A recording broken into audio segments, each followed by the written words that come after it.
लातों के भूत हैं, बातों से मानेंगे नहीं। सुरक्षा में खतरा पैदा करेगा तो कानून का डंडा उसको ऐसे चपेटे में लेगा जैसे कि उसने कभी सोचा भी नहीं होगा। नमस्कार, डीएनपी इंडिया देख रहे हैं आप। साथ हूं मैं आपके राहुल चौधरी। मेरठ करनाल हाईवे पर स्थित भूनी टोल प्लाजा, जो पिछले 10 दिनों में सुर्खियों का केंद्र बना रहा, जिसे कुछ लोगों ने सियासत का अड्डा माना तो किसी ने सम्मान का, किसी ने इसको जातीय चश्मे से देखा तो किसी ने सेना के अपमान से। भूनी ये वही टोल प्लाजा है जहां एक फौजी के साथ कुछ टोलकर्मी दंगाइयों ने मारपीट की थी। आज उसी टोल प्लाजा पर टोलकर्मी फौजियों को फूल देकर स्वागत कर रहे हैं।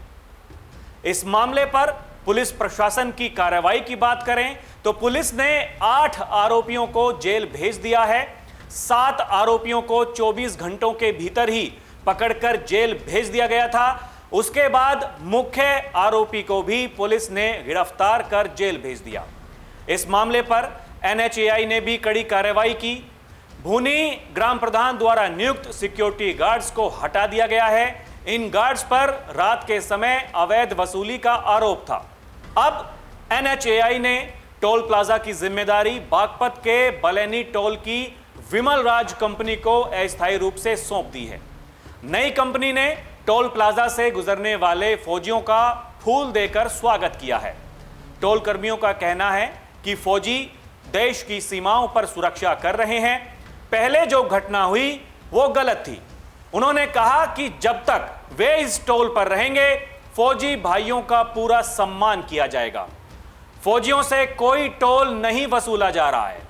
इस बदलाव से क्षेत्र के लोगों में खुशी की लहर है। इस घटना को गंभीरता से लेते हुए एनएचएआई ने संबंधित टोल कंपनी पर जो कार्रवाई की, इसके बाद दूसरे टोल प्लाजा संचालकों ने भी सावधानी बरतनी शुरू कर दी है। मेरठ दिल्ली एक्सप्रेसवे पर स्थित काशी टोल प्लाजा पर सेना के सम्मान का एक अनोखा नजारा देखने को मिल रहा है। यहां से गुजरने वाले हर सैन्य वाहन को टोलकर्मी सैल्यूट करके उनका सम्मान कर रहे हैं।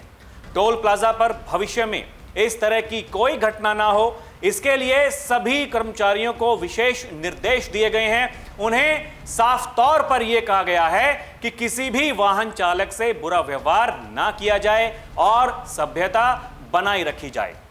टोल अधिकारियों का कहना है कि सेना देश की सुरक्षा में अपनी अहम भूमिका निभाती है और ऐसे में उन्हें हर जगह सम्मान मिलना चाहिए। भूनी टोल प्लाजा पर हुई घटना ने पूरे उत्तर प्रदेश के टोल प्लाजा प्रबंधन को संवेदनशील बना दिया है। एनएचएआई के सख्त रुख अपनाने के बाद टोल संचालक अब हर छोटी बड़ी स्थिति में सतर्क रहकर काम करने को मजबूर हैं।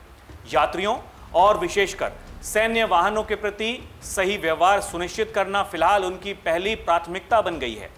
सेना के जवान कपिल के साथ मारपीट के बाद एनएचएआई ने फरीदाबाद की टोल कंपनी मैसर्स धर्म सिंह पर बड़ी कार्रवाई की थी। एनएचएआई ने टोल कंपनी के सिक्योरिटी के 3.70 करोड़ रुपए जब्त कर लिए थे और उसे 1 साल के लिए डिबार कर दिया था। कंपनी का ठेका पहले ही निरस्त किया जा चुका है, जो अब 1 साल तक कहीं भी टोल संचालन नहीं कर सकेगी। साथ ही नई कंपनी जिसको टोल संचालन की जिम्मेदारी सौंपी गई है, विशेष तौर पर उस कंपनी को वाहन चालकों से अच्छा व्यवहार करने वाले कर्मी ही रखने के लिए कहा गया था। अब टोल कर्मियों का कहना है कि फौजी देश की सीमाओं पर सुरक्षा करते हैं।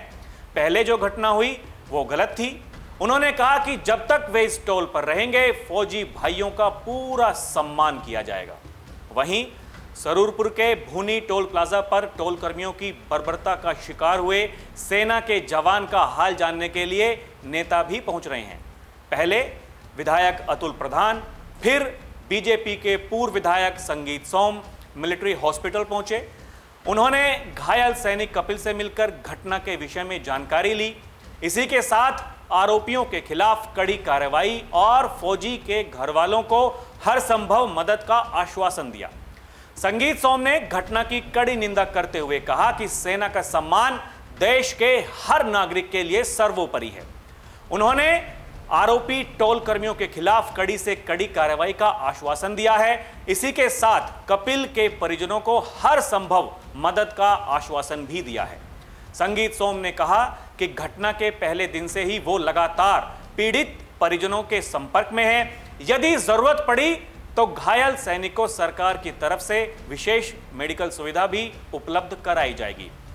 संगीत सोम, जिन्हें सीएम योगी का करीबी बताया जाता है, वो घटना के बाद भूनी टोल प्लाजा पर हंगामे के दौरान भी ग्रामीणों के बीच पहुंचे थे। जब पत्रकारों ने उनसे सवाल पूछा था कि आप कब तक धरने पर बैठोगे, तो संगीत सोम ने जवाब दिया था कि आप चिंता मत कीजिए, यूपी में योगी आदित्यनाथ की सरकार है, कार्रवाई होने में ज्यादा समय नहीं लगेगा। साथ ही उन्होंने पुलिस अधिकारियों को आरोपियों के खिलाफ कड़ी कार्रवाई के निर्देश दिए थे। इस मामले में मुकदमा दर्ज होने के बाद पुलिस 8 आरोपियों को जेल भेज चुकी है और अदालत ने भी सभी की जमानत याचिका खारिज कर दी है। अब आरोपियों को जेल में ही रहना होगा।